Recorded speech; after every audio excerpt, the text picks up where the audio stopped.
Good afternoon, everybody. I'm David Horn. I'm Dean of the College of Arts and Sciences, and I'm here to improve my grade in Professor Mansour's World War II class. It's my pleasure to welcome you all to today's panel, How Should a President Be? Presidential Power and National Security.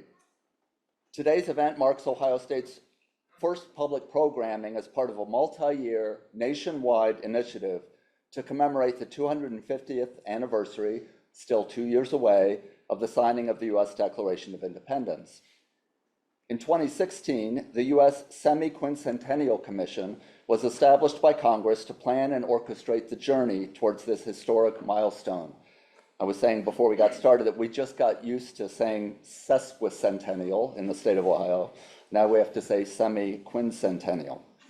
The commission has been joined in these efforts by the nonprofit and nonpartisan organization America 250, which seeks to engage every American in designing the largest and most inclusive anniversary observance in our nation's history. And Ohio's legislature has its own state commission on America 250, with which our colleague Christopher Nichols is working as a liaison. Between now and 2026, America 250 initiatives such as ours will encourage a collective reflection on the nation's past, on the contributions all Americans have made to shape our present moment, and on the futures we might wish to create for the next generations. It is a moment to elevate diverse stories, to inspire service to local, state, and national communities, to renew and strengthen commitments to the political experiment launched almost 250 years ago, and to ask where the durable but unfinished project of American democracy will next lead us. As a public land-grant university, we're called to embrace this mission, and so it is all the more fitting that OSU will be taking a leadership role in the state and the nation in efforts regarding the semi-quincentennial. As the first event in Ohio State's America 250 series, today's conversation focuses on the place of presidential power in our nation's history. How has it changed over time? How large a role does it or should it play in foreign policy? What is its relationship to national security policy?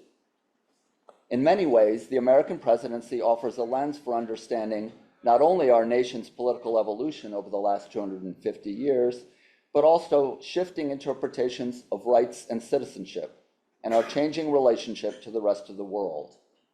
What better way, as we look ahead to 2026, to begin our collective reflection on the promise and peril of American democracy than to begin at the very top?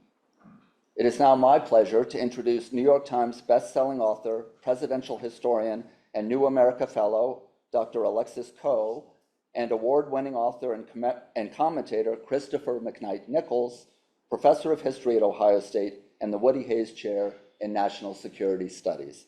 Please join me in welcoming them.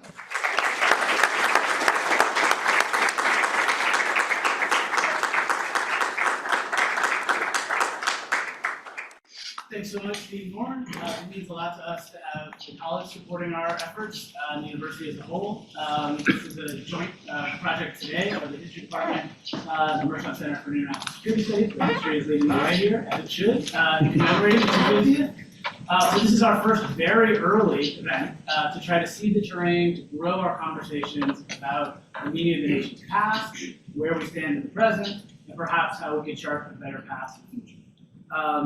It's really exciting to be here with Alexis Coe, whose work I've admired for some time, who's generously given us a number of hours today to meet with students, to think about history, politics, the presidency, how to do history responsibly and in public, and a variety of other kinds of topics. Just to say a few more words about her as we introduce her, she'll be sort of moderating and pushing us forward in this conversation. As we heard, she's a presidential historian and fellow at New America. This is part of her sort of series of conversations on this topic, how to be a president, with different inflections, which we'll talk about. Tell us a bit about. As we've already heard, New York Times bestselling author. You may have heard her on NPR, as I have, and among other places on CNN, MSNBC, CBS, History, BBC, and PBS. that watched her. Her work's been featured in Best American Essays and Best American Travel Essays, and her essay on marriage and academia was one of the Atlantic's great debates of the year, among other things that I wanted to pull out of her bio. And thanks to a grant from Substack, she launched something called Study, Marry, Kill, which is a newsletter. There's a lot more to say, but pertinent to our subject today, it's worth noting that she's working on a biography of John F. Kennedy Jr. And when we first discussed this event, we discussed some of Kennedy's thoughts on national security questions and how they might help us to better understand the American presidency. So that's my brief preface. I'm honored to be OSU's lead faculty member of organizing for the 250th. Now I will awkwardly hand the one mic we're sharing because thanks to you folks didn't bring it by. It's been our best efforts. So let's see if I can get this off. Which of course, now that I say that awkwardly.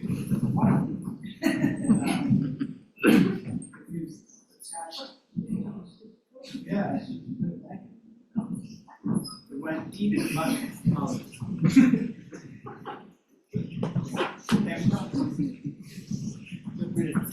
All right, thanks. All right, here we go. Thank you. Thank you for that nice introduction, two of them. I am really excited to be here, and this, there are many times in my career where I feel like I've gotten away with murder, and this is one of them, for sure. I have spent this year so far in finishing a book on young JFK, but also going around the country having these conversations. And as was pointed out, we're pre-gaming a little bit. This is a little bit of a prequel to our 250th, and that was purposeful. I have been a presidential historian. I've been working in the field now my entire career, and what I do know about election years is the commentary tends to be reactive to the latest headlines. It's limited, sometimes it's 30 seconds. I am often the person they call on TV when, President Biden is pulling up to Valley Forge. And so they'll say, I'm so sorry, that's so interesting. He's opening the door, and then they'll close the door. And so it doesn't feel like I was having really meaningful conversations. And I am also constantly in an echo chamber, the same presidential historians, in which the focus is limited to our pretty narrow lens. So I really wanted each talk, there are 13, to focus on a different subject. Last week I was at the New York Historical Society, and we talked about historical memory and reckoning. A few days before that, youth. Next week, or the week after rather, I'll be at the Gerald Ford Presidential Library Museum talking about accountability and justice. And that's also really interesting. The panels have been diverse. So this is a question you would think I would have answered by now. How should a president be? As time goes on, I feel less certain that I have the answers to that question. What I read, what I study, what I write, there's also often a disconnect between that and what I see in government in Washington and with the electorate. The amount of cynicism towards the presidency since Nixon has been on a steady rise, but it has felt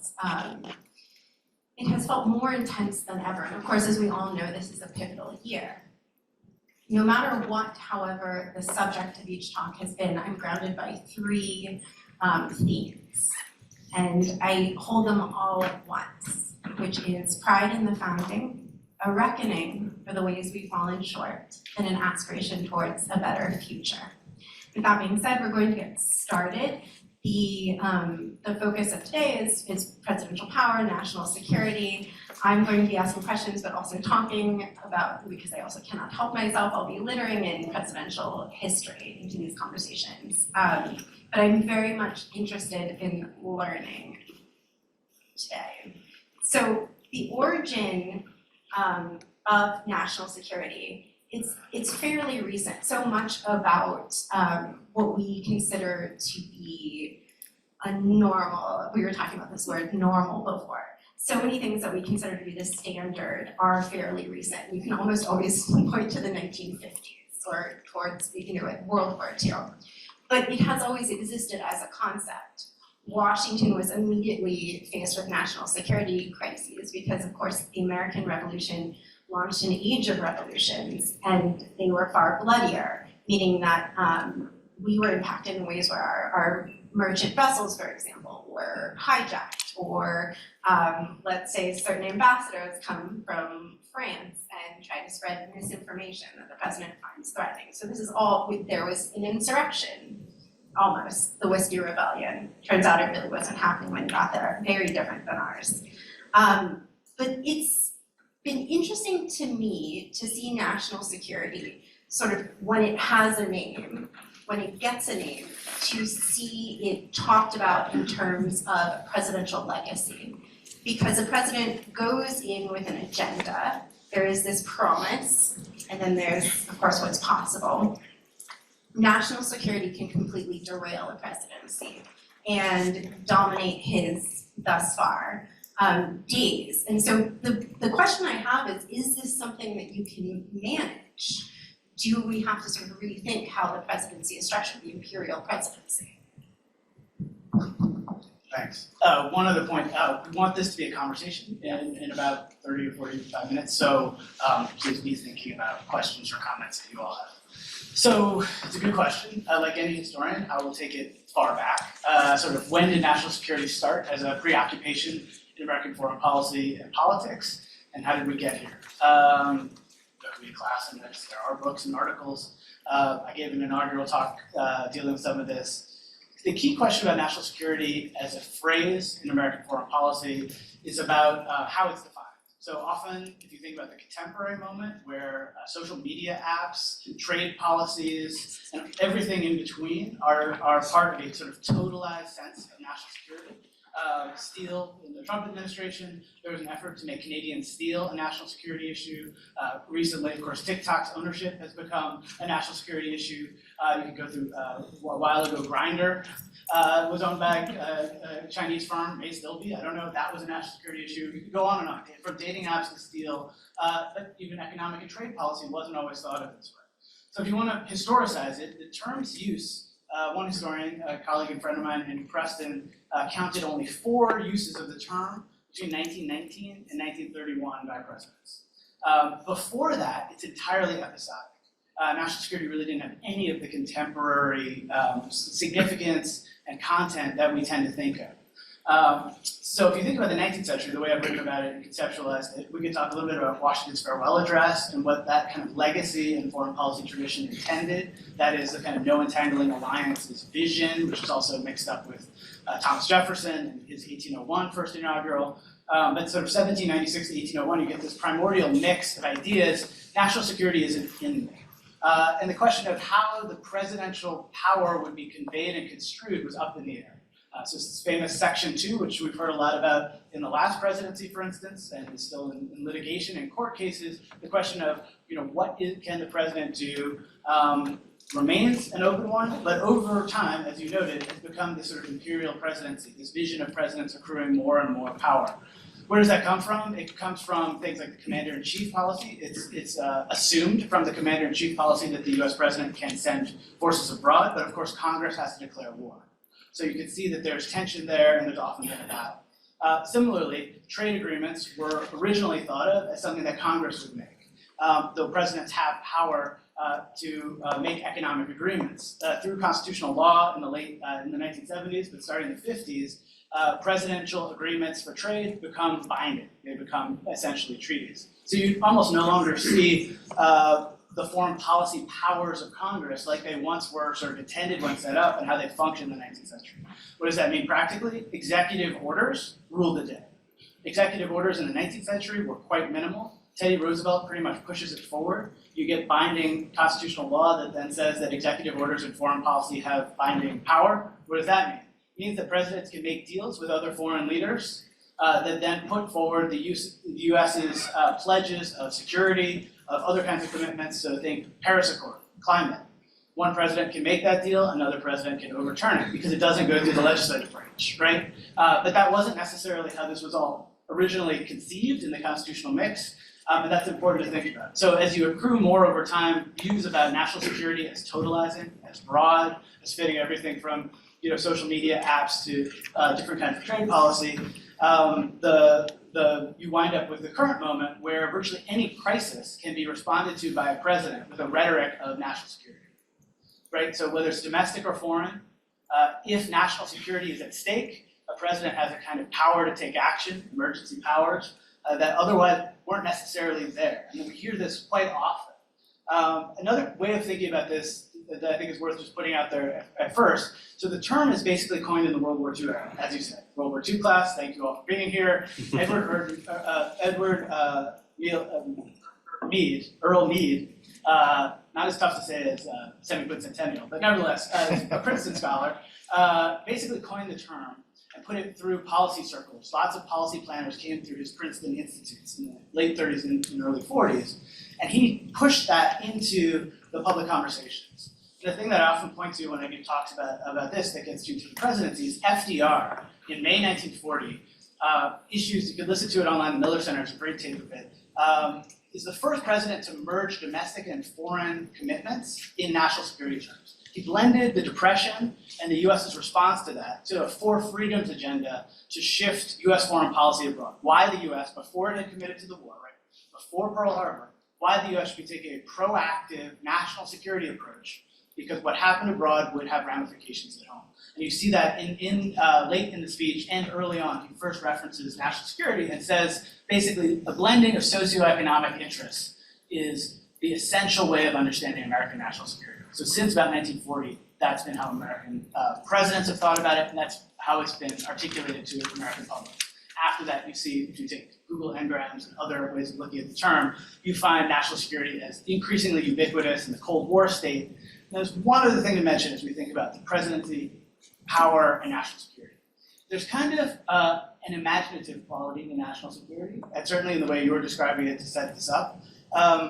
That it can be involved in so many different domains of American life is interesting. And it can also be in a kind of negative space. I've thought about this a lot. What does that mean? 9/11 was thought of by the congressional committees, including the 9/11 Commission report folks, as a failure of imagination. And national security itself can be described as both an imaginative process, what is national security? How do we defend it proactively? And whoever the we is that an exclusive category? Is that an inclusive one? And then the other question is, where is it failing? What is being missed? So if you look at philosophers and political scientists and historians who define national security, very often they create a kind of dialectic between fear and security. And this is where that presidential rhetoric comes in that's so important to understand this kind of 20th into the 21st century phenomenon. That is, an invocation of national security by presidents today is often as much founded on perceptions of fear as anything else. And so what's critical to understand in that is that it justifies kinds of actions and overreactions that the wider public might not necessarily be interested in committing. Civil liberties transgressions, for instance, if you want to put it that way, like Japanese internment, the Second World War, or kinds of civil liberties that people want to give up, like the TSA and in airports, right? We're willing to have longer waits because we think that the so-called, as some scholars put it, the kind of theater of the TSA process, right? Of you have no liquids and you take off your shoes, it does, in some ways, act as a barrier to a next terrorist attack. And if that's accurate, then we've given up something for less fear that our national security is at stake. That was somewhat foreign, and I'd be interested to know what you think about this in Washington's era in the early republic, foreign in the American past, when the US was beset by all kinds of threats, foreign and domestic, and there wasn't the sense that everyday life would be something that could be reinforced as a kind of total security. And this is another term that comes up. The NSA has this on wall posters inside inside the NSA, and lots of other intelligence security organizations seek total security. But the paradox of that is that Americans today say that they fear more than they did 5 or 10 years ago. That the perceptions of fear have now dominated how Americans think of national security. That the US is more at risk from a North Korean nuke than South Koreans are in terms of threat perceptions. Tells us a lot about how politicians weaponize the language of national security, and in particular, how persuasive that can be to justify, say, the growth of the military-industrial complex or particular kinds of actions that they might want to take. So long-winded way of setting up what is national security, how does it kind of fit with the history of the presidency, and in some ways, where are we today? Of course, I have a million thoughts to that, but I think what's really interesting is you use the word a failure of imagination, and often you'll see that phrase being used in the last couple of decades, but around World War II, it's always a failure of intelligence. But it is imagination, because when you think about, for example, Pearl Harbor, the Office of Naval Intelligence, there was sort of a game amongst the people where they were trying to figure out which base would be bombed. They knew it was going to happen, they knew the who, they knew the what, the when and the how, but they didn't know where. And so that was something that they kept considering. Singapore, I think, was the contender. Pearl Harbor didn't make sense to them. It was too far away, it would take too much fuel, which we had cut off the year before. And so I think it is this failure of imagination, but then it makes sense if you look at it. Of course, in retrospect, everything makes sense. But if you look at it, it does make sense. But then at the same time, you have this failure of imagination because people are using their own agendas to decide what is possible. And I think that was in the lead up, particularly to Pearl Harbor, and I'm thinking about this a lot because I've been working on this chapter of the book, that people are really outspoken about not quite Joe Kennedy Sr. saying, let's just listen to what Hitler has to say, he has some good ideas, it's fine, fascism is the future. This is true. Let's explain his ambassadorial disaster. But, he's saying, I think Senator Wheeler, like 2 weeks before, was saying that there's just absolutely no way that this is going to happen. It's not going to come to American soil.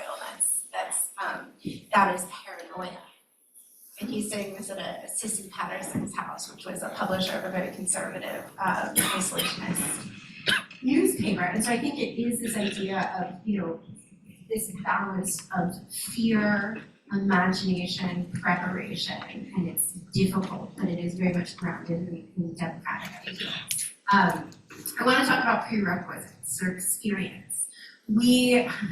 Steph Curry, I guess, is retiring, and so I had to go on television because someone asked him, I think so, yes, I'm sorry to break this news to you. All the things I'm going to say today, I hope that's the most shocking. Or not. So he is, I guess, retiring, and someone asked him, what do you plan on doing? And it was the presidency. I don't really understand how this came up, but he said possibly. So then I was called to talk about this. And at this point, the idea of someone just, we have RFK Jr. running, and the reason we have the age requirement of 35 is that George Mason, who's at the Constitutional Convention, did not sign it because he didn't like the rest of it, but he insisted 35 be in there because he thought he was pretty irresponsible as a young man, so it was really sort of navel gazing. But most importantly, he assumed people would go to Congress. And of course, Congress would be the college for presidents. I would find it terrifying to have a job that I'm not going to walk on and take Steph Curry's place for a lot of reasons, but particularly because I am in no way trained in that. So this idea is so I basically said that I think that first I want to know that he understands how a bill becomes a law before we run for presidency. But I think the prerequisite and experience are really important to think about and what the founders intended versus reality, because we have had, particularly in recent history, presidents are either very grounded in government or not at all. And that to me is terrifying. So, but perhaps there is a positive spin here that I am not thinking of. Is there any advantage to that kind of inexperience? That's clearly a leading question, and I also see a lot of it's kind of fascinating. So, in the abstract, you could argue, as virtually everyone successfully running who is not an incumbent, that there are advantages to being an outsider in American politics. that's like the #1 rule if you're advising a campaign these days, right? You're an outsider, you're an entrepreneur, you're a business leader, therefore you can import in that information. You don't need particular expertise, say, the National Security Council, as an ambassador, as an elected official. If you look at the totality of American history, and I see lots of American historians here who could, and other historians who could point this out as well, and students I bet can make this list for us. Right? Many of, if not every single major office holder through most of U.S. history had some elected position before. Didn't have to be, Congress, didn't have to be governor or appointed, but it has held a significant public post, many of them elected, would be a better, more careful name.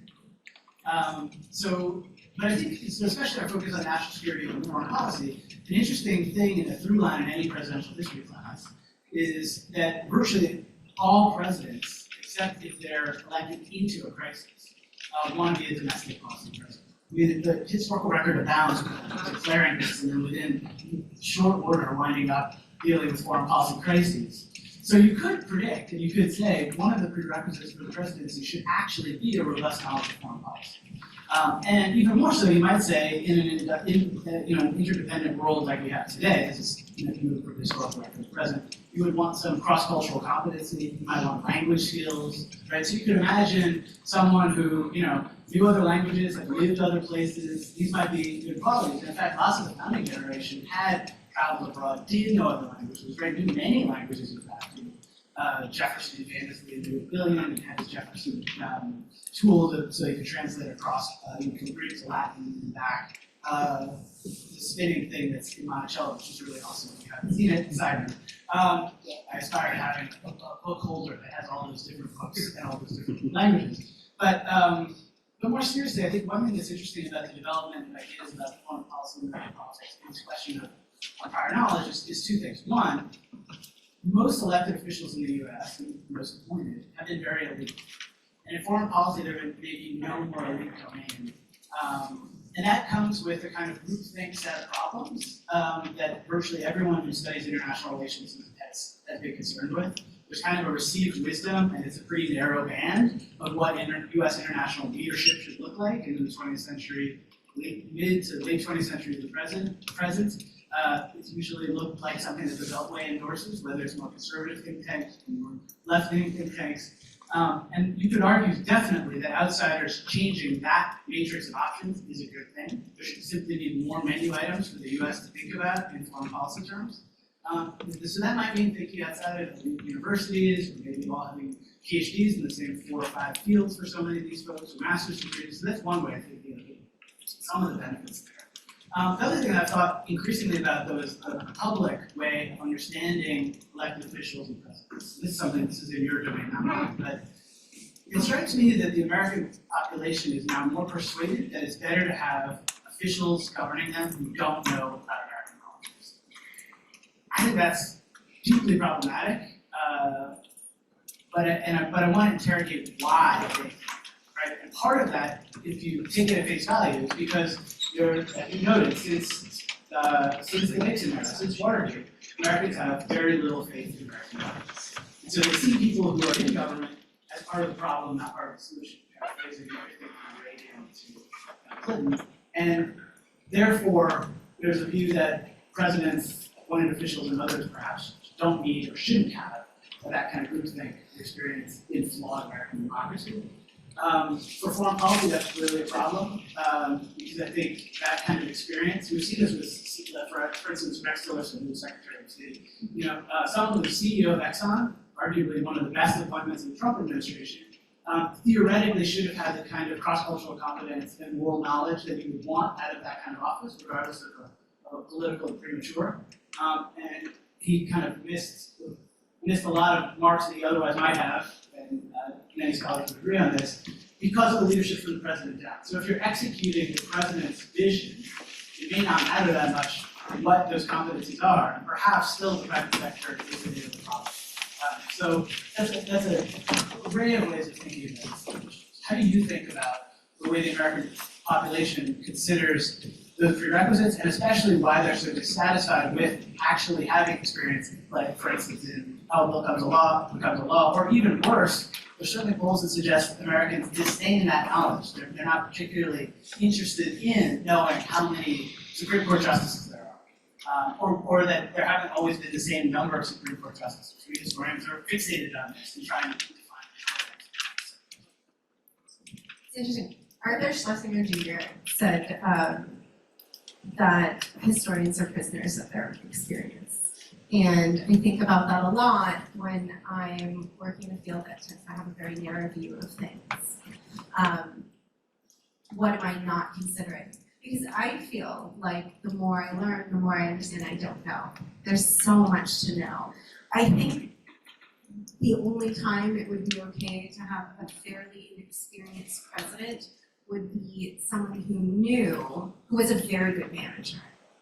A very good manager and knew to staff up with only experienced people, almost exclusively. Do you think So I would say right now, well, no, because Biden has a lot of experience, but he has had incredible stability in his administration, in very little turnover, and in some of the jobs that are held are that usually someone occupies for 1, 2 years. People have been in for 4 years and it looks like they're sticking around if he's reelected. I think the problem with the presidency's conception of it as being a lead is the stories we tell about the presidency. So it's twofold, but both are communication.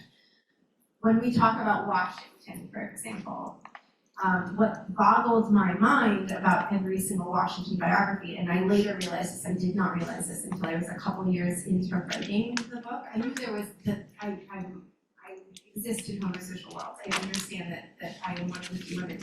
I had no idea that I was the first woman in history to write a book on Washington in over 100 years. It's incredible to come to that realization, but because of it, there had been these blinders. There had been, and what it looked like everyone was very interested in was presenting him as perfect. Not necessarily as, incapable of telling a lie.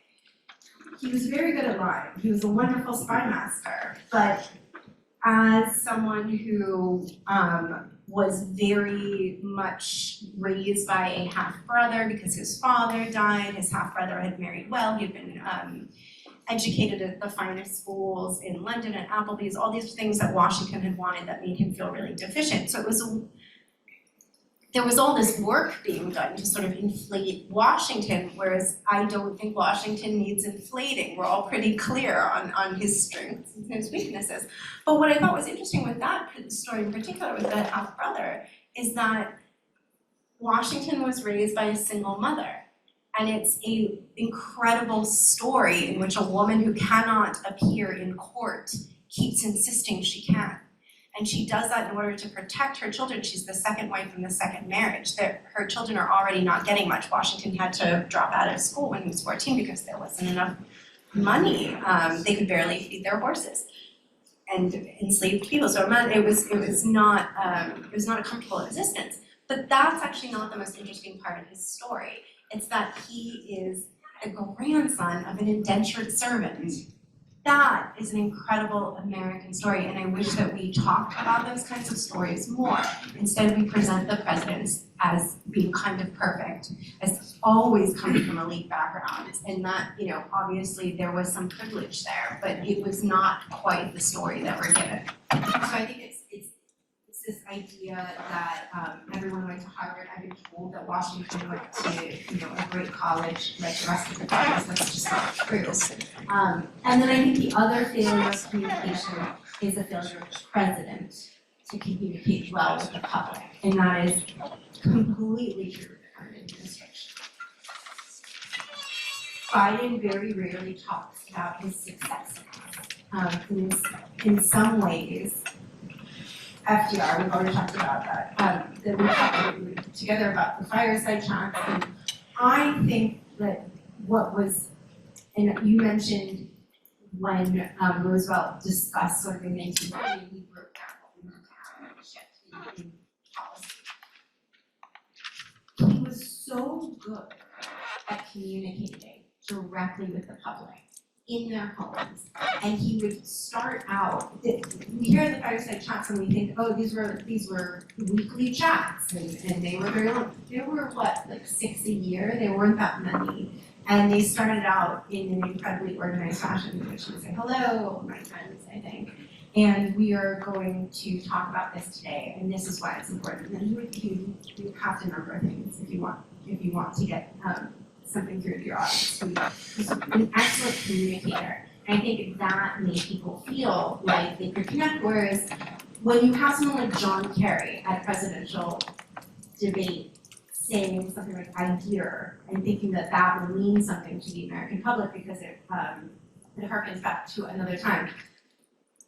Nostalgia is a hell of a drug, but it is not about the way things were, it's about the way things worked. And I think that is the biggest problem, is there's a failure to communicate what actually happened, what needs to happen in the present, and what needs to happen in order to have a better country, a more stable democracy in the future. So that's why I think people don't want experience. But then now we'll talk about too much experience. Bipartisan brain trusts have gone in and out of fashion with presidents. When we first started talking about this, Henry Kissinger was still alive. And if you looked at the National Security Council meetings, you can't obviously see everything about it, but I think also this is an interesting aside if you're curious about something that Chris said, which is that it encapsulates sort of everything. It can fall under this umbrella of national security. Women, the council has incredibly diverse players on it. But he is always there. So at 100 years old, he was still attending all these meetings and bringing these mindsets from the Nixon administration, Kennedy administration. So what does that mean if someone like that is sitting there and presumably exerting influence over, present day affairs? There's no retirement. Although he's a bit of a unicorn. Right. Or was, for better and for worse. Some would say a war criminal, and some would extol his Nobel Prize, right? And there are a lot of divergent opinions, and his obituaries illustrate them amply. I would say, so back to World War II era, back to where you started, 1947 National Security Act sets the stage for all this. Reorganizes American government around questions of national security, creates the CIA, Central Intelligence Agency, from the Office of Security Services, OSS, blends together in the Department of Defense what had been Navy, Department of War, starts the Air Force, and creates the National Security Council. And if you don't know much about the council, it changes a lot over time, but it's a nice litmus test for how presidencies think about national security and how they think about long-term planning. And so if you want to think about one thing a lot of citizens say in poll after poll, they'd love to see the government do more planning and be more effective in its plans. So from political science and in history, we sometimes talk about grand strategy, that the US should have a better grand strategy, a more coherent grand strategy to attempt to deal with, for instance, the big epical challenges of our present age, climate change, right? Whatever politicization is happening there, it's important to think that the Department of Defense is in the same sort of genre of thinking about this as every sustainability institute and faculty member, right? Like the point is that advanced planning on certain kinds of issues is essential. Lots of people recognize the importance. The place to locate that might be the National Security Council. If you go back over time, the Eisenhower administration, for instance, Ike was big on planning. There's a lot of different phrases about how Eisenhower thought about planning. It's not about the plan, it's about the planning. That's something I take to heart a lot myself. Just the fact that you were in there, mixing it up with lots of different thinkers, lots of different experts, trying to create a coherent plan to deal with whatever the big challenges are, helps when the unpredicted but expected confronts you. So they hadn't planned for the 1956 Suez Crisis. They hadn't planned for the possible invasion and takeover of the canal by the Israelis or the British or the French. They had to scramble. American policymakers had to scramble, but they had some existing plans and they had some thoughts about how to deal with this, including, pertaining to our current moment, shutting off all aid to Israel. Right? Use the leverage that you've got to get the outcome that you're seeking. Now that's pretty basic for an IR toolkit, but the kinds of plans that you might want are the sorts of things that develop in those kinds of contingency planning circles. So the National Security Council, just in different eras, and I'll keep it brief, Nixon and Kissinger famously turned the National Security Council into a kind of coalition group to deal with the agreements they were making, but they did most of their planning themselves, because Nixon and Kissinger, you need not know much about, thought very highly of themselves, and did most of the planning themselves, but needed people to help execute their plans. So you can think through different administrations. JFK had his brain trust, these whiz kids. The advantage that they had was they were coming from more the outside. They were young, they had lots of advanced degrees, lots of knowledge. The downside of all that expertise, but not a lot of expertise in government, was that they made lots of mistakes and had a lot of different kinds of assumptions. For instance, what development should look like economically, thinking about this theorist Walt Rostow, in the third world, like how to engineer that writ large across lots of different cultures and countries. Didn't necessarily work out evenly, and in lots of places it worked out terribly. But those kinds of commitments, the importing of academic ideas through planning, is something that a lot of us could say in the abstract at least seems to make some sense, to bring that into the conversation in those halls of doing that kind of work. So the challenge there, and if we're thinking about just broadening out, okay, what are we thinking about the presidency and how much experience they have? I often like to ask students, which president seems most effective in their foreign policies, and how much experience do they bring to the table? Or how smart were they, fundamentally? I remember talking about this in the fall with my class on religion and foreign relations. Woodrow Wilson, super smart, thought very highly of himself, had some amazing world-shaping plans, did not bring a team of rivals with him to negotiate in Paris at the end of World War I. For a variety of reasons, his stroke, notable among them, does not get the outcome that he wanted, the U.S. joining the League of Nations. The treaty is defeated in the Senate.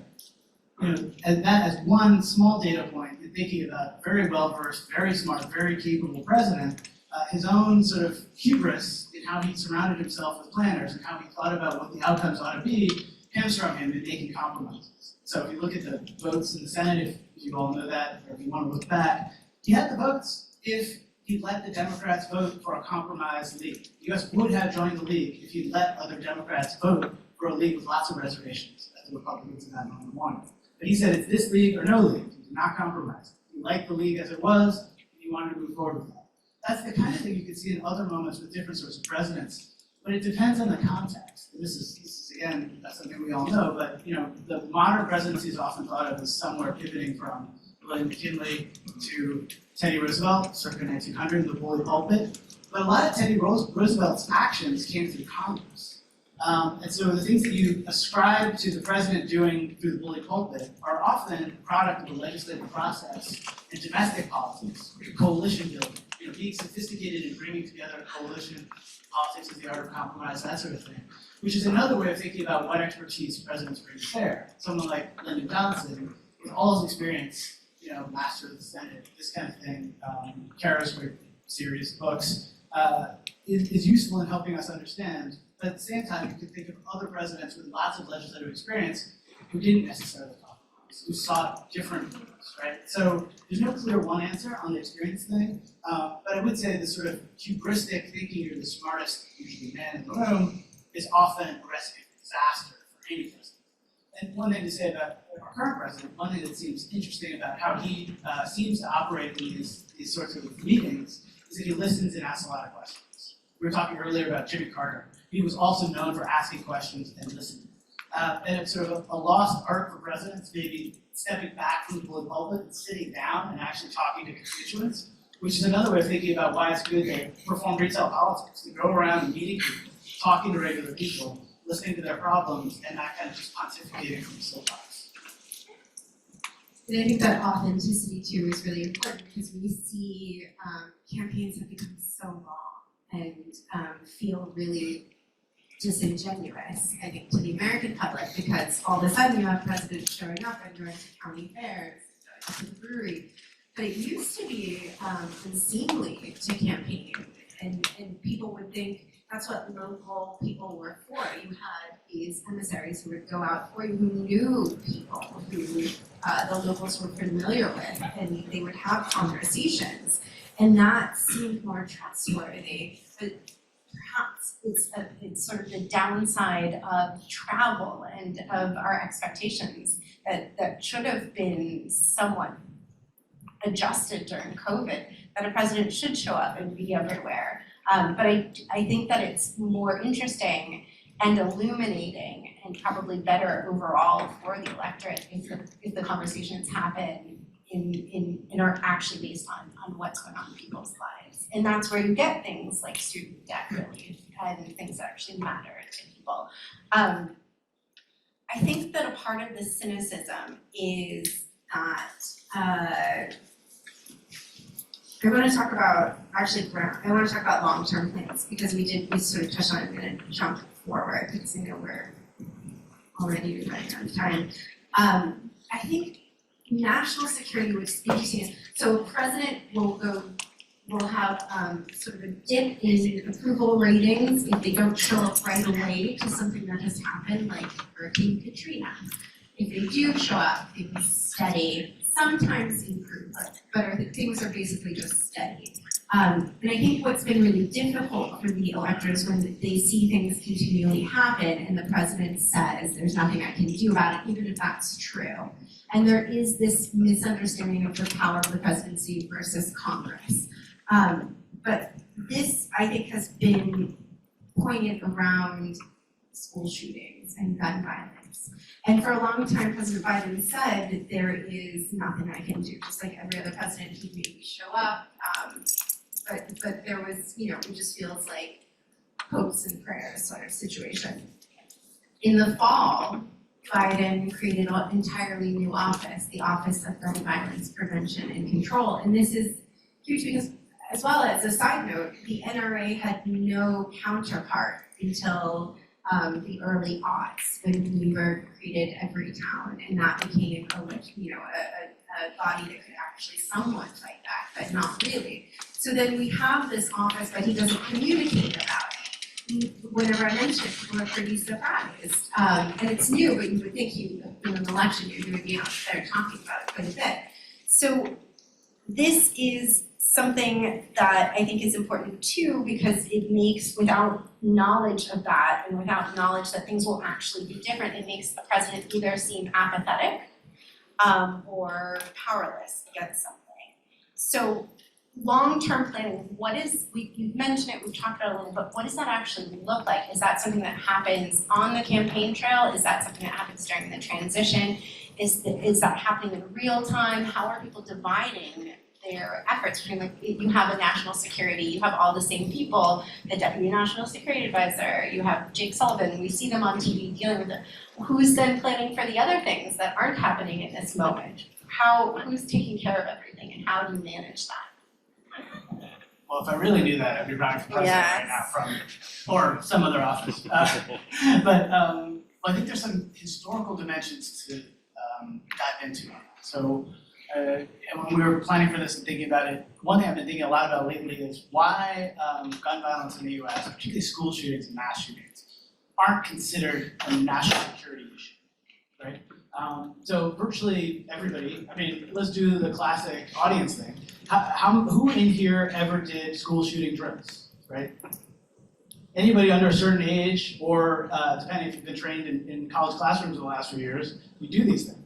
So everybody probably under, 30 in here has done them. So it's ubiquitous. It's like, the duck and cover and thinking about atomic weapons, right? And yet, atomic weapons in your backyard led to so many Americans building shelters and digging, the amount of money that was spent on dealing with the possible fallout from an atomic nuclear weapon in people's lives, which was misspent, arguably, if you think about what it would be like if nuclear weapons rained down across the US, has not comparably been spent in our contemporary moment in dealing with mass shootings, right, by individuals, other than individuals who, back to fear and insecurity, are buy weapons every time one of these things happens. So there's this fascinating set of statistics where, after a mass shooting, weapon sales spike.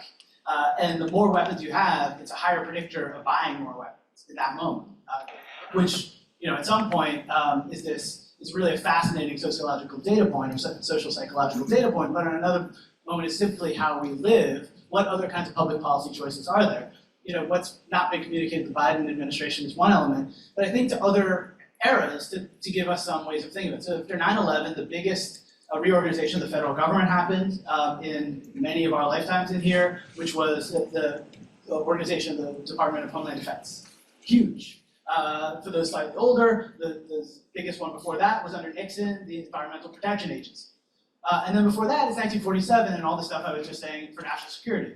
So what lines those up, right? If you think about the imminent threat of the Cold War in 1947, in the early 70s, thinking about the imminent threats related to, the Cuyahoga River's on fire, right? There's poison and toxins everywhere. Silent Spring has come out. People know that they're beset by all these, terrible environmental problems. And then think of our contemporary moment. Why is the fact that mass shootings are so anomalous in international relations, and yet why is it that there has not been a comparable reorganization of American government or American life? Why is this not a national security issue? It is sort of fascinating to think about that in a post 9/11 moment. In any given mass shooting year, roughly half as many people are killed as were killed in 9/11. Shouldn't that more or less dictate a different kind of set of public policies? So, that's a communications issue. I get back to that in the presidency. It's also public relations related to lobby groups. It tells you something about individual threat versus collective threat, I would say. So national security is almost always about collective threat, nation states, aliens, right? Fifth columnists, Japanese in the public, coming into the, undermining society, or immigration questions. It's perhaps the most important nexus of domestic and foreign and national security is immigration and the border. Almost every president has to deal with this set of concerns, and it's a real conflict between Congress and the presidency, as we've seen lately. Immigration is this other place where national security operates as a locus of possible collective threat, right? People are coming across the border, always leaving aside the essential historical context of the fact that American borders have been pretty porous for most of US history, and documentation wasn't necessarily required for most of US history.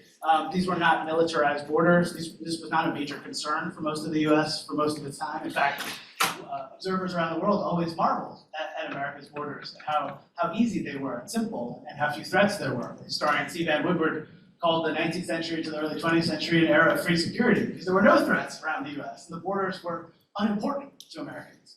But all of which is a winding way of getting back to this sort of perplexing reality of the fact that one of the most critically important day-to-day experiences for American school children of thinking about threats, and for their parents and their families of thinking about threats, is about violence in schools and mass shootings, or the threat thereof, and yet it isn't dealt with at the presidential, political, rhetorical level, or the instrumental organizational level, like other kinds of big, imminent threats in American public life or foreign policy. Could you imagine if those shootings were coming from individuals you could identify from other countries, how the US would respond? Guaranteed, it would not look like the shrug, thoughts and prayers that we see today, right? That seems pretty clear. If Canadians were running across the border, murdering Americans across, in Michigan, Vermont, New Hampshire, and Washington State, you better believe there would be a Department of Canadian Threats or something like that, right? And yet, there isn't. So, I think that kind of silly thought experiment, however foolish it might be, is sort of illuminating the fact that Americans simply shrug at the day-to-day threat of fellow Americans. Not sure what to make of it. And that it can't be defined neatly as a national security threat, in part because of the way that public conversations about weapons have gone, that they've revolved around individual rights.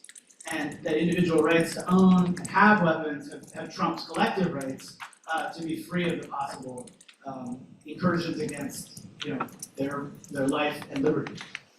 So that's, if we're zooming out, thinking about national security and the presidency, I think that is crucially thought of in this dialogue between fear and insecurity and security. That they go hand in hand, and in some ways, thinking about weapons as a way to keep yourself safe is the Janus-based coin of weapons that make you unsafe. And you can think about that too a little bit in different historical eras. So go to the Truman era and Eisenhower era in a so-called atomic diplomacy, mutually assured destruction. Instead of thinking of easing tensions early in the Cold War, American policymakers and policy planners thought that they would increase the number of nuclear weapons so that mutually assured destruction, the worst possible outcome, would be a way to prevent the next conflict, right? So ubiquitous weapons is our answer to weapons violence. In foreign policy terms, again, not a neat parallelism, but a kind of interesting one. Ubiquitous nuclear weapons was an answer to the imminent threat of nuclear weapons. I really like that analogy, actually, the Office of Canadian Patrol. I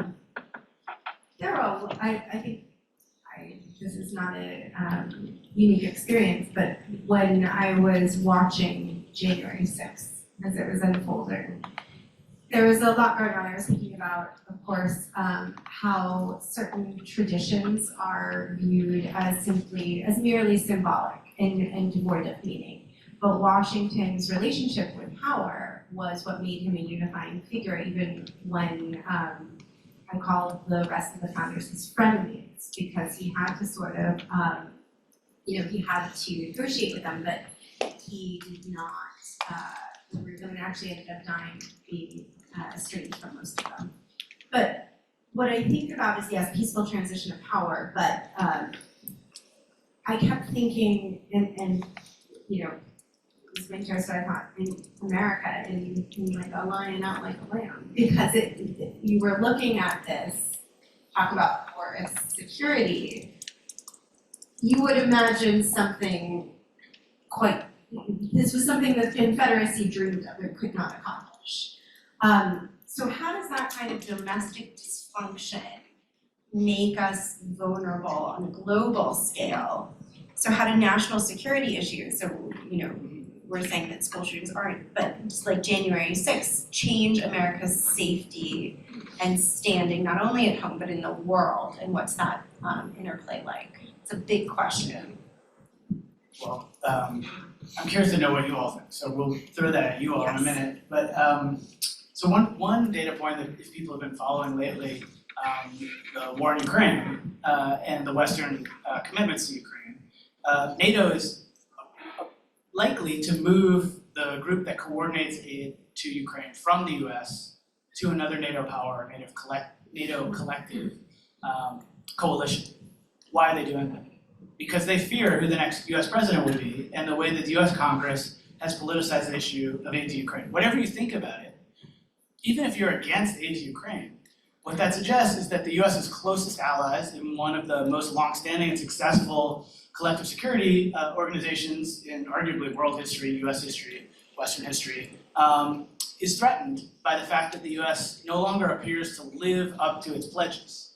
And that the sort of dysfunction of American Congress, particularly from one party, to be honest, but also across the board in American public life, has led even some of the most staunch allies of the US to think that they can't trust the nation. And if you think about the worldview of the US, this really was amplified in the pandemic. There's some great Pew Research Center polls about this, that the way that the US responded to the pandemic, the world looked to the US. It's demonstrably true from public opinion polling on how to deal with a major public health crisis. And something like 9 out of 10 of the top public health scholars around the world thought the US was the best prepared country, and the country most likely to have the fewest deaths per capita based on its public health infrastructure. The US had a far worse outcome than any of the parameters would have predicted. The politicization of American public life is such that we continue to debate this, whatever you want to think about that. Vaccinations have been undermined, even campaigns for things like polio, right? Measles, mumps, and rubella. There are outbreaks of diseases that were largely stamped out in the US now as a product of, I think a scholar of vaccines who teaches a class here on that, are now making a comeback in the US. Arguably as a direct result of the way that the US pandemic preparedness then turned into terrible public health rollout. And the world responses to this, so you could look at the Pew polling, Gallup polling, world polling. The world looked at the US, saw the US couldn't handle the pandemic, and looked around at other countries. So that's when you saw Chinese vaccines, Sinovacs, Russian vaccines proliferating. You saw people looking to other world leaders to figure out a better path forward on public health programs. One of the arguments that we make in this my grand strategy book, Rethinking American Grand Strategy, in the third chapter, Betsy Bradley, a public health scholar, who's now president of Vassar College, argues that the PEPFAR program, the public relief programs for AIDS in Africa, that were arguably the most important things that the Bush administration, George W. Bush, rolled out. This was his vision. They saved 18 to 25 million lives in Africa. This is one of the most successful U.S.-led global public health initiatives. We don't talk much about that the U.S. needs a kind of global public health grand strategy. So, bringing this from Ukraine and collective security to global public health, the world is wondering whether or not the U.S. can really hold up its end of the bargain as a model for doing some of the kind of functional things that you'd expect an affluent democracy to do, and then also as a reliable partner in conflicts and places that the U.S. has pledged its alliance, or pledged its allegiance. It's not like American troops are dying and bleeding on Ukrainian battlefields. This is just material aid. And so economists would say again and again, this is the best bang for your buck you can get in terms of military aid. Other people are doing the fight. The U.S. is supporting the cause. We could talk through that. But if you look at, by lots of measures, the world is looking at the U.S. Lots of world leaders are looking to other nations, in poli-sci terms, in terms of rising major powers, China, India, as likely future leaders. And the U.S. is dysfunction in Congress. January 6th, that photo, whatever you think of it, the Confederate flag being run through the halls of Congress, is ubiquitous in those conversations in other countries. Where they see a rebel flag in the U.S. Capitol, it signifies something to them, even if we have a hyper-politicized culture where we debate what that means to us. It signals something really important to leaders around the world, that Congress could be invaded in that way, the Capitol could be invaded in that way, and a flag that to other observers around the world means something non-American is fine, right? And you can find this in surveys of regular people in other countries who actually follow U.S. politics quite closely, we find, in these kinds of surveys, and have a good sense that American democracy is pretty messed up right now. This is global instability. Yeah, Yes. yeah, there we go. We have time for questions. The subject of military experience discussion has not come up. And I'm just ticking them through. Washington, Grant, Eisenhower, Carter have significant military experience.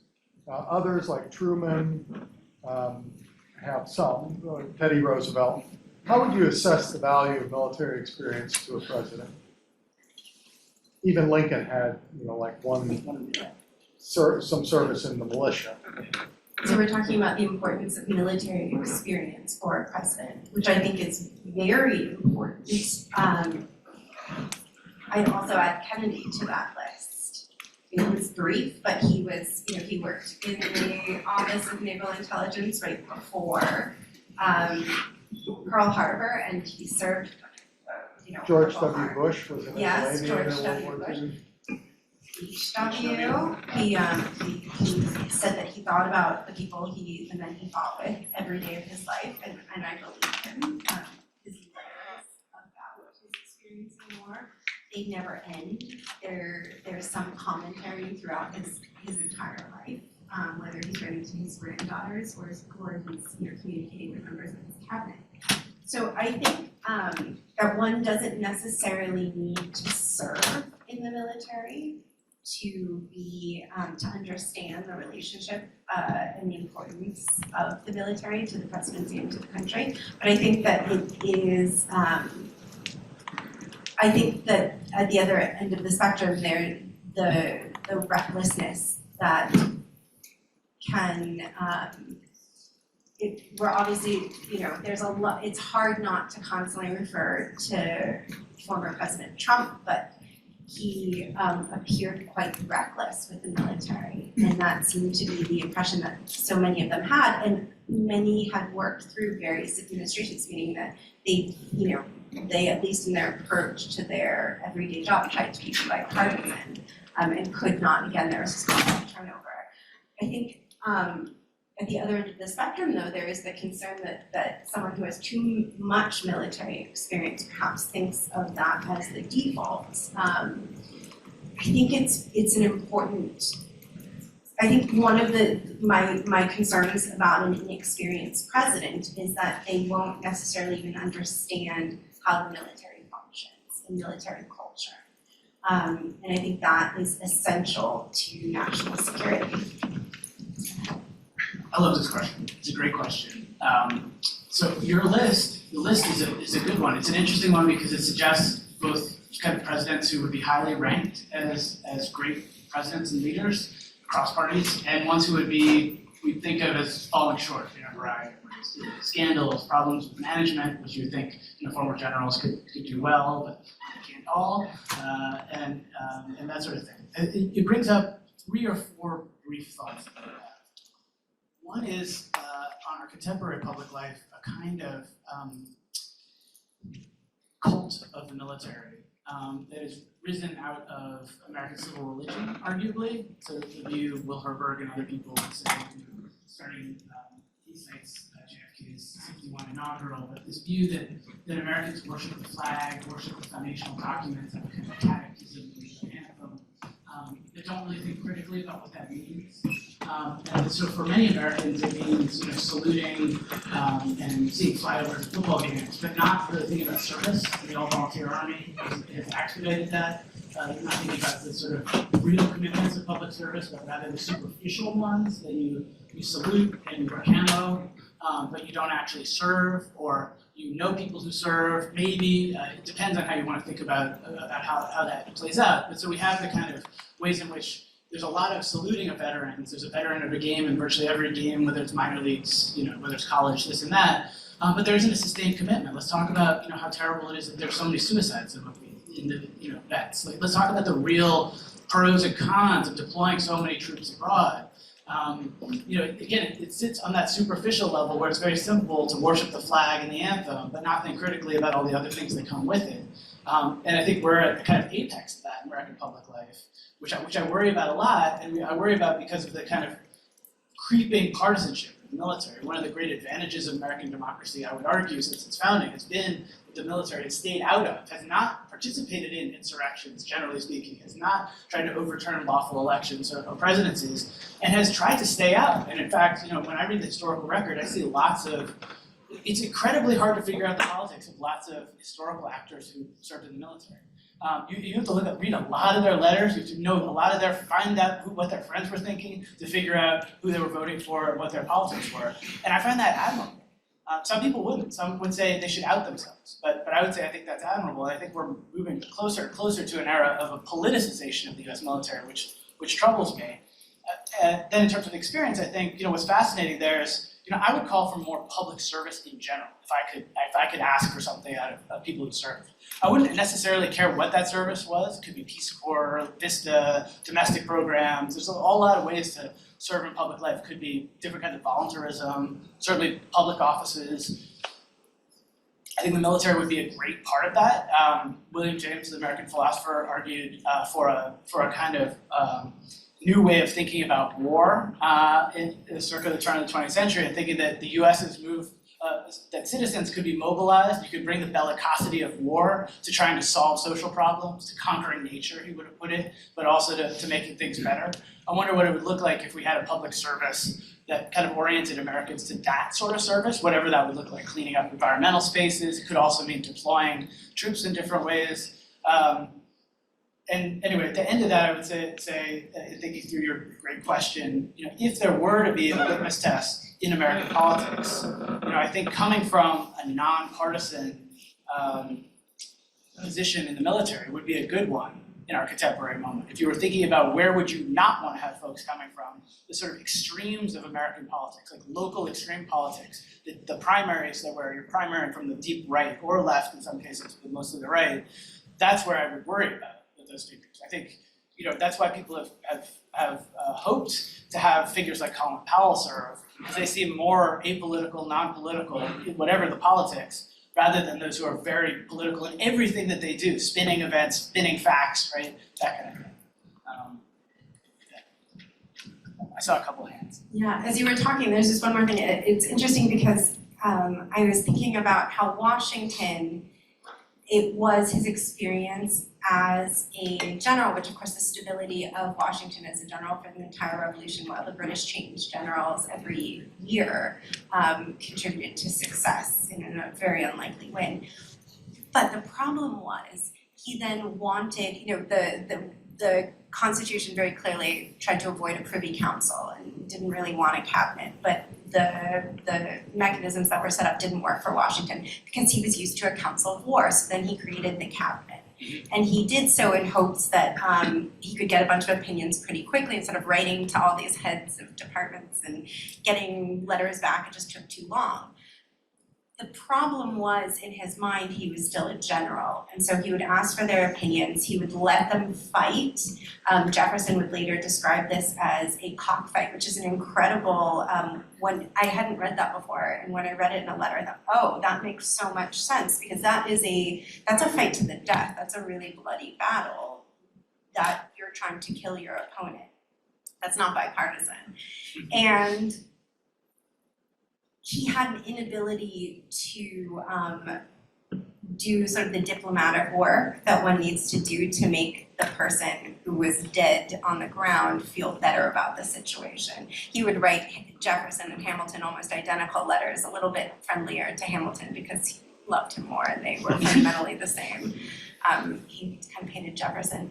But he didn't, and then that gave rise to partisanship because that fight that was happening, it never ended when he said it would, but he thought it would because that's what happens in the military.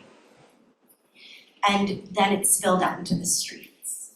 And that gave way to partisan newspapers. It would have happened anyway. Washington was the only president who didn't declare a political party. It would have happened anyway. But that poor management, but very militaristic approach to management, I think it's what caused such deep divisions very early on, and lots of regional problems. And the farewell address is fascinating in that it not only predicts sort of these national security issues, but also the very scary realities of political power. He's trying to accrue power. Questions? More questions? Yes. You had mentioned that people view President Trump as being reckless with the military. In what ways do they view him as reckless? It seems as though, what? Oh, I'm sorry, yes, recount the question. So I mentioned that President Trump seemed reckless with the military, and I think in general, that's a general statement. In what ways did he seem reckless?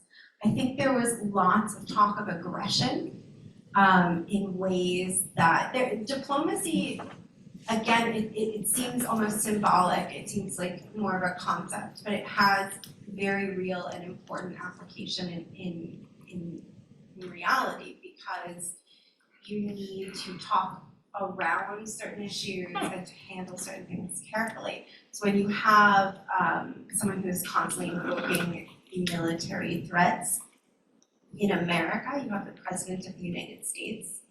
It is a very, it makes for an unsteady message to the rest of the world. It feels reckless. And if you remember when there were protests, there were so many protests. The first time I think people really emerged during COVID was the summer of George Floyd. And Trump was constantly talking about and trying to get the military to intervene in ways that would have drastically altered American life. I think it's a good question. I have both a point of agreement and a disagreement, perhaps, which is also interesting. I think in recent presidencies, one thing that stands out to me is Donald Trump's unwillingness to commit troops. So it seems to me, my read on him is he's got a visceral kind of bellicosity that you're describing, a brinksmanship. You could put that in other eras and think about the ways that US presidents have talked about use of atomic weapons, for instance, but actually didn't intend to follow through. And we can see that in declassified documents, not from the Trump presidency, obviously, but other eras. So I think he had a kind of visceral positioning that didn't want to commit troops, and he started the process of pulling out of Afghanistan, which turned out pretty poorly on Biden's watch, but it had begun under him. And he's been called an isolationist, which is a topic that I've written a lot about. Maybe better to think about as transactional or unilateralist. But in any case, however you want to think about his views of U.S. foreign policy, they fit that kind of continuum. But on the other hand, he wanted to invoke the Insurrection Act, got his general counsel and other people, trying to make this case that the U.S. military, the uniformed U.S. military, should be called out to put down some of these protests and other actions. Now, whether or not it depends how you think about that as reckless. But it's been a kind of third rail in American politics to actually call out the uniformed, full-time US military. In the relatively few number of times that we've seen the National Guard called out to deal with different kinds of issues, whether they're natural disasters or draft dodgers that happened in World War I, federalizing the National Guard, or Eisenhower calling out the National Guard in Little Rock. Those have been some of the sort of most important moments in American politics where you got to this third rail of deploying troops on the streets of the US with weapons. And a lot of Americans thought that was reckless, that was a problem, and some Americans thought that they should go farther. For instance, when cities were burning in the sort of traditional narrative of the civil rights movement. That's the kind of sort of frame there, and so it's very rare to have that happen, to have a president try to call out the troops in that sort of way, and it's even rarer to think about calling out, say, currently serving Marines. Or, he would talk about things like, we've heard reports, we don't know for sure, but we've heard reports that he thought it would be useful to call out, SEAL teams and other kinds of elite operators to handle domestic problems, which is, again, has been even farther from a third rail in American politics. And that's something that sort of has been ruled out in American politics, that the US military would be used in that way at home. So that's, whether or not depending on how you want to think about how reckless that is, it's definitely unprecedented. And it gets you to a point where, that's why a lot of people worry about this politicization of the military, because you could imagine accepting those orders and then where that might lead. At an event in the fall, we're talking about Kent State. One thing that local folks have thought about in Ohio, and there's a lot of oral histories of Kent State, is that, the commander at Kent State, the difference between Ohio State and Kent State was that the National Guard leader there said to put bullets in their guns. And the guys at Ohio State said, don't actually arm your weapons. So you're always that close to a tragedy when you deploy any troops in the street. And God knows what else it might look like in different scenarios. Does that answer your question? Yes, thank you. Yes. Yeah, let's see, I know that you mentioned experience a lot with dealing with national security issues. Was it like, with that in mind, verify questions with that, but I noticed now that there's a disillusionment with a current status quo. Would you say that we are in a time where that there's all sorts of backsliding, that we are going towards a gerontocracy, if you will, which means that we're our leaders may be out of touch with younger people, and age of Congress is over 60, president wise now. With that in mind, there's a lot of parallels to the late USSR with that, and yeah, I know. And which, that there are new challenges that that politicians start to face. And how much will that play a role in our national security if our populace may not agree with the politicians that are saying these things, and our populace is well, these guys are out of touch. Interesting question. So it's about the age of the presidents and how clearly they have, this has been a topic What did George in Mason the say? news. Yes. I think what's interesting is, well, one, the coverage, this is the first year I haven't written an op-ed for the Times around President's Day, and it's because that just wasn't talking about Biden's age as if it was unique in this election, and the other candidate is not just a few years younger and has had as many, as my grandparents would say, senior moments as Biden seemed to me to be disingenuous and also wasn't adding anything to the commentary. But the amount of attention that it has gotten has been sort of incredible. And the question is, though, what does that tell the electorate? Can an older president be in touch with what is affecting a rapidly changing population, which is younger? I think the answer is yes and no, right? Which is sort of always the answer. That one of my favorite letters at the Ford Presidential Library is from a little boy, and it's written on lined paper, yellow lined paper. It's, dear President Ford, you were half right and half wrong. And The thing is, we can have an older president, and I used to really resist this idea of the president being a father figure for many reasons. But they do come into your home fairly early, you learn their name far before, let's say, the governor of your state. Everyone's always talking about them, you know, they've always been men. I don't love it, but I'm getting used to it. But I think that it's fine and almost comforting, and that's fine to have an avuncular figure, a father figure, a grandmother figure, lots of different types of people can be president. But the question is intellectual curiosity and a eagerness to connect with the greater population. And if that isn't present, then that makes it an untenable situation.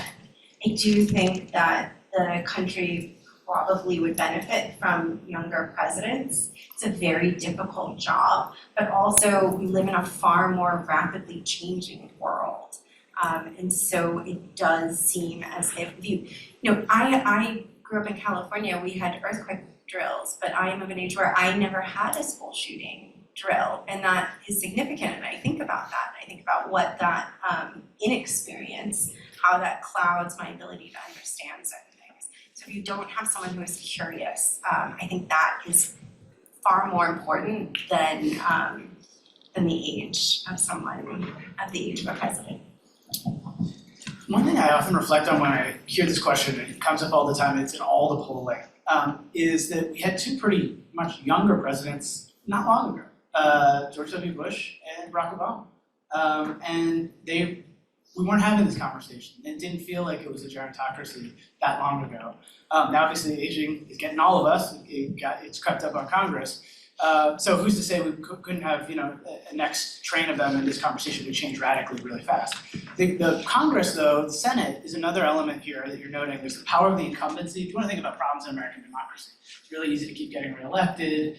All the incentives align to stay. We're used to. The gerrymandering is such that most districts are safe, money in politics. We could go on and make a long list to take the whole rest of our conversation. But what's changing right now, on the political right especially, but also on the left, is people are retiring a lot. So what I would look for is, who's stepping up to run, and what are younger people doing in those roles? In a sense of hopefulness, hopefully not being as hyper-partisan, and coming at it from the perspective that we were talking about, like in terms of public service. Like, how do you actually do public service? How do you achieve something for your community? Get back to the sort of more local sensibilities of those things. In terms of foreign relations and the executive, I think there's two distinct paths. In domestic politics, it's probably not a problem to be younger, and probably we could come up with a good list that a pretty young 35 to 45-year-old president is totally fine there for younger in domestic politics. In foreign affairs, established relationships with world leaders matter a lot. Biden has a ton of them. That matters. You can call them up. You've got deals you can make. They owe you favors, that kind of thing. Outsider presidents like Donald Trump didn't have those relationships. Younger ones don't have the Barack Obama, George W. Bush. Famously didn't have. Neither of them had those relationships, so they had to establish the relationship over time. That takes time. It takes effort. It takes conversations. It takes vim and vigor too, which they put into it earlier in their lives, arguably, so that maybe they don't need to have quite as much stamina for that later because they've already got that experience. It's a double-edged sword there, but I would say on domestic politics, it's much easier to make a case for a younger president. On foreign policy, it's experience and age seem to go hand in hand. I think I'll just add that during the conversation about youth, one of the most exciting parts of the answers I can these questions to students, and one of the most exciting thing about the answers was that political party didn't seem to matter at all. And in fact, there was a real resistance to even suggesting that one should have allegiance to any party, and I found that to be really encouraging and really inspiring, because we always hear country over party, we very rarely see it, and then to actually see people say that it was just completely irrelevant, and because we had also different political parties at the time. This is one these moments where it's impossible to imagine any party coming in and contending with the Republicans and the Democrats. There's leaving. This is a unique moment in that way. So I do hope that changes as well. And I that's something I'm really excited about. One more. Yes. Kind of along those same lines, we're talking about pride in the family, what the founders intended. I think from our young people, they're more likely to see the founders as out-of-touch whites minority men. So why should we care what the founders? This is such a good question and one I hear quite often as a statement. And yes, so the question is about, it's more of a statement about, so why should we listen to the founders? Why should we care about what they thought? They were out of touch, they enslaved people, they don't have a lot of, it's hard to make connections to the present. When Washington, when my book came out in February 2020, right before the pandemic, just a few weeks, I was overwhelmed by two sets of reactions that I felt like were extreme sort of matched the headlines completely, which was we need to celebrate, and that word's really important, celebrate Washington because of all the things we've sort of talked about. And that's when you hear things like Washington emancipated his enslaved people. One man walked free that day. It's a complicated story, and a lot of this is stories we've told. So that makes it also seem like an extreme. It's not just the headlines, it's the way we've told history for the last 250 years. The other end, you have people who said, why am I going to read a book about George Washington? I don't care if it promises to be different. I don't want to spend time with an enslaver. To the people who worry about cancel culture, I always like, best of luck. How do you cancel George Washington? You can't really tell this story. At this point, I can't tell the story of my own life without talking about George Washington. You can't tell the story of America without it. And then why would you go into any sort of conversation without being informed? So something that's really important, this word celebrate. We don't, at least right now, we don't study the founders because we're assigning them as our heroes at birth. And that has been confusing over time. We study them because they were historically significant. And in order to understand a lot of the problems today, you have to go back to the beginning, but that's true for almost every, for all 250 years since the Declaration of Independence. I would say something that also is really important that gets lost in these conversations, which is that the founders never thought that they were sort of superhumans who had the ability to see into the future and know what our lives were like. It's always like, what would Washington think about this? I think he would be like, what is this microphone? Like he would want to discuss so many things before he got to the realities that we think would shock him. They expected us to find them to be highly flawed people. They thought that they set up the Constitution to be amended far more often than it has been. So a lot of their intentions have thwarted, and in order to reach it, you have to study that. And so it's not necessary, it's this difference in understanding of the approach to the founders. And Hamilton, it's such a complicated relationship with Hamilton. I love it, of course, and I'm so grateful for the attention and excitement that it's brought to the founding era. But you have a musical that does not, it turns out Sally Hemings in passing, does not have a mention of slavery. It's based on a pretty flawed biography by Ron Chernow, which has slavery in the chapter. It's a difficult thing to contend with, but I think in general, what I talk about when I say pride in the founding is not necessarily the founders. It's a utopian, vision. Seems like it now, their version of it. And we need to understand what that version was and how it changed almost immediately and should have continued to change at certain times. But if you look at the great arc of American history, certainly huge disappointments and setbacks and astonishing acts of inhuman nature, but it has been progress. And I think that's why it's important not only to study the founders and to know what they thought, but also the entirety of American history. Give it one comment. I tend to think about the founding era in foreign policy terms as one of establishing intellectual traditions that are worth us considering. If you think about the debates about the balance between domestic and foreign commitments, it goes back to the foundational era. So, but you can think about this in any other era. You can import in some of the terms of those debates and to think about how the U.S. should prioritize its core interests, whatever they are for you as a citizen, and you can look at that playing out over time. So the classic formulation of this is there's some domestic commitment that you as an individual believe in.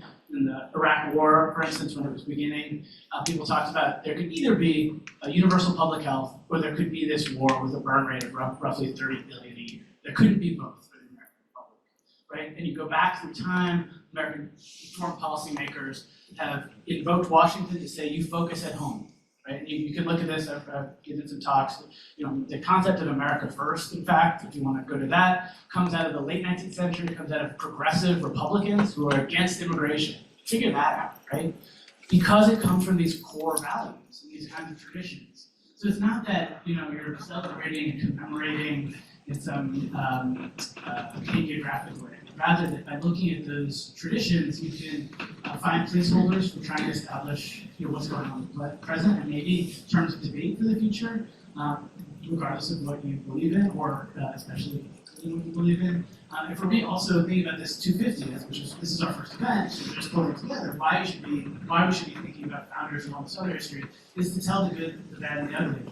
Lots of state legislators want us to do this for their own reasons. And I think we get to do it on our own terms as experts, as students, as scholars, as inquisitive, curious human beings to try to figure out what that path means to us, how to tell that story, who belongs in that story, why we have this skewed version of George Washington's history where you don't know that he had sympathy, you don't know that he wasn't sympathy, that you only know a few things about him, right? So to get that totality, or at least a bit more of it, can help make us think more critically about a lot of our received wisdoms. Why do we believe what we believe? I'm all for critical thinking all the way around things. So I'm hoping the 250th anniversary of the U.S. can help us leverage that kind of critical thinking that the nation's past and and including the founders. Ruling them out because they were enslavers also seems like a problem. Ruling them in because they founded the U.S. also seems like a problem. But it's less of a problem because we live in this republic and their documents are informing us. And so it seems like because they're invoked, we ought to get back to it. All right, I know we're at time, and I just want us to thank Dr. Alexis Coe for getting us going this year. Thank you.